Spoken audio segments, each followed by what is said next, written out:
Ready? Exercise number 24, General Matter, start. Honorable members of Parliament, I convey my warm greetings on the occasion of 70th anniversary of the adoption of the Constitution of India.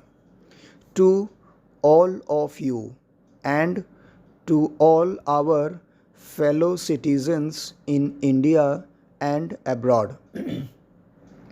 It was 70 years ago on this very day that in this central hall itself, through the members of the Constitution Assembly, we, the people of India, adopted, enacted, and gave to ourselves this Constitution.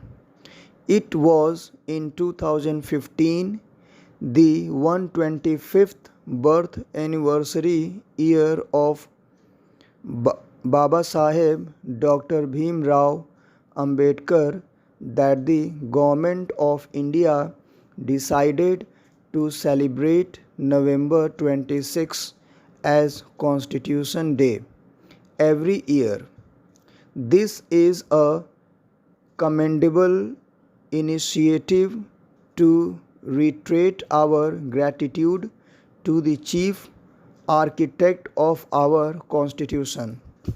This is for the first time that we are celebrating the Constitution Day in the Central Hall with the participation of members of both houses of Parliament. It is a privilege for all of us to witness and participate in this historic event.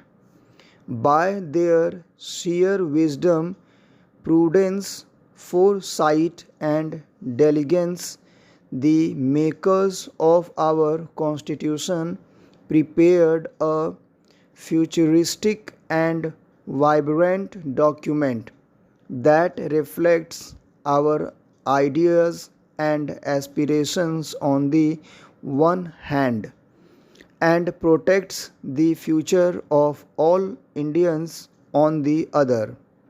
The Constitution of India lies at the foundation of the world's largest democracy. This is the supreme law in the country's democratic framework, and it continuously guides us in our endeavors. The Constitution is also the fountainhead of our democratic system of governance and our guiding light. Stop, next para. We Indians have had a tradition of maintaining our Indian identity while also welcoming noble ideas coming from all the sources. This cultural ethos also finds its reflection in the making of our Constitution. We have adopted the best practices from several other constitutions of other countries.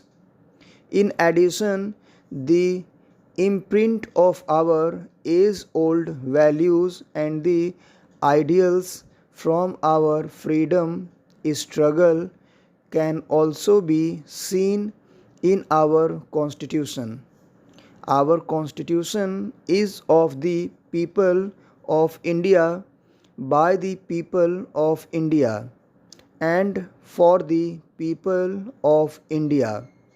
It is a national document whose different facets also reflect the democratic systems prevalent in our ancient assemblies and sabhas and other ancient Indian republics under the extraordinary chairmanship of Dr. Rajendra Prasad, the Constituent Assembly accomplished the exceptional feat of blending and balancing different ideas and ideologies. The drafting committee, under the chairmanship of Dr. Bhimrao Ambedkar, displayed unparalleled prudence, honesty, grit, and diligence. Stop. Next para. Our democracy finds its place in our Constitution.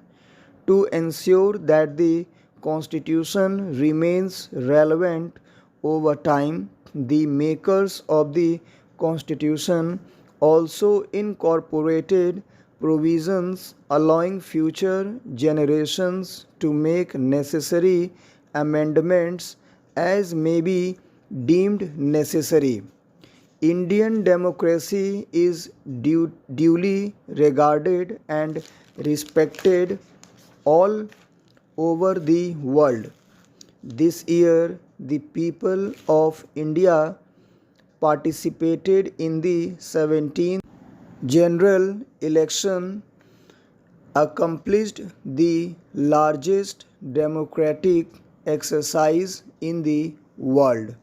Over 610 million people cast their vote in this election.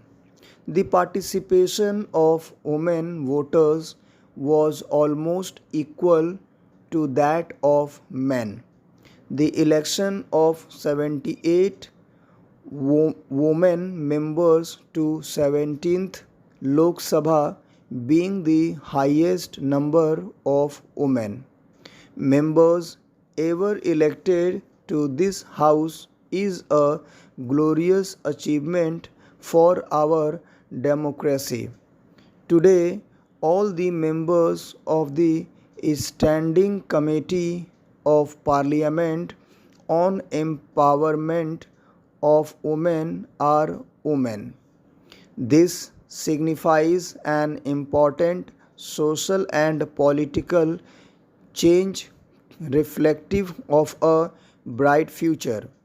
The people of our country deserves to be complimented for the value and respect that the Indian Constitution has earned over the last 70 years.